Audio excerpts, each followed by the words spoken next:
انسان کو یہ جاننا چاہیے کہ اس کی 95% بیماریوں کا راستہ معدے سے ہو کر گزرتا ہے. صحیح. یعنی کہ ہم کہتے ہیں اگر معدہ خراب ہو جائے تو یہ بیماریوں کی ماں ہے.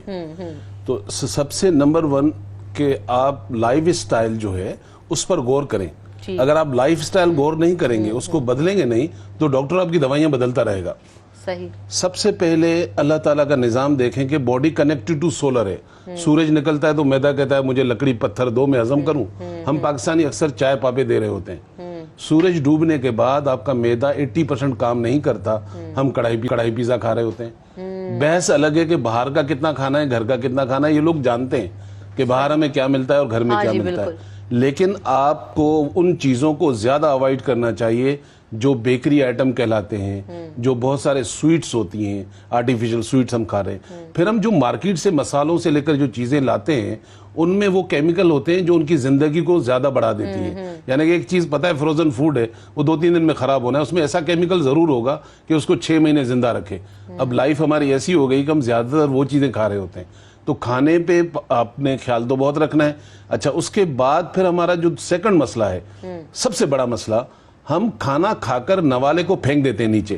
نوالا جب تک منہ میں قیمہ نہیں بنے, وہ اس کی شکل اس طرح نہیں بنے, تو آپ کو نیچے نگلنا نہیں چاہیے. صحیح. تو ایک تو آپ آرام سے کھائیں, سنت بھی ادا ہو رہی ہے, بیماری سے بھی بچ رہے ہیں. پھر سیکنڈلی یہ کہ کھانا کھانے سے پہلے پانی پیئیں تاکہ کھانے والا راستہ تھوڑا سا سافٹ اور نرم ہو جائے. پھر بٹوین ضرورت پڑے تو پانی پی لیں. کھانے کے اوپر پانی ایک قطرہ بھی نہیں پینا چاہیے. اگر بہت مجبوری ہو تو آپ ایک آدھا قطرہ لے لیں, ادروائز پانی کھانے کے اوپر اور سنت میں بھی منائیں. تو ایک تو ہمارا یہ جو لائف سٹائل ہے, سیکنڈلی جو افیکٹڈ کرتی ہے چیزیں, رات کو آپ کا نیند اچھی نہیں ہے, آپ سو ہی نہیں رہے. ایک تو یہ پرابلم. سیکنڈلی پرابلم یہ ہے کہ آپ کھانا کھانے کے بعد آپ کی کوئی ایکٹیویٹی نہیں ہے. پھر اس کے بعد آپ نے غور کیا کہ آپ زیادہ تر باہر سے چیزیں کھا رہے ہوتے ہیں. آپ کو یہ بھی نہیں پتا ہو رہا ہوتا ہے کہ اس میں کیلریز کتنی ہیں, کیا میں نے لی ہیں, اس کو اتنا برن کیا ہے یا نہیں کیا ہے. تو اس کی وجہ سے پھر باڈی میں گیسز بننا, ایسیڈیٹی کا ہونا, بلوٹنگ ہو جانا, معدے کے اتنے مسائل بڑھ جاتے ہیں کہ اگر آپ کے باڈی میں گیسز ہوتی ہیں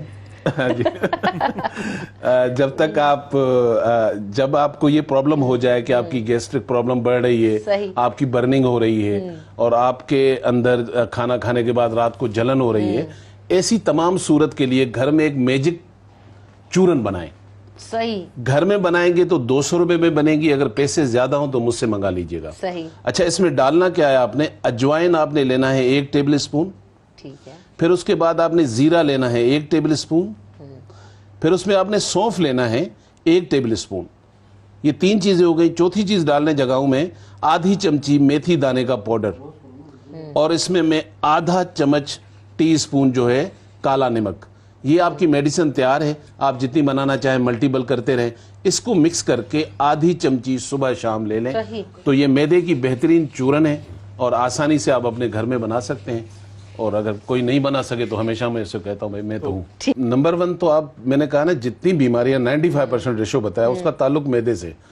آپ کا گھر یہی ہے جہاں سے بیماریاں نے بننا ہے. تو اس کو کلین رکھنے کے لیے پہلے تو جیسے میں نے بتایا اپنا لائف سٹائل چینج کریں, ناشتہ اچھا کر لیں, دوپہر میں آپ کھانا ضرور کھائیں لیکن زیادہ تر سیلڈ فروٹ کھائیں اگر آپ نے ہیلدی رہنا ہے.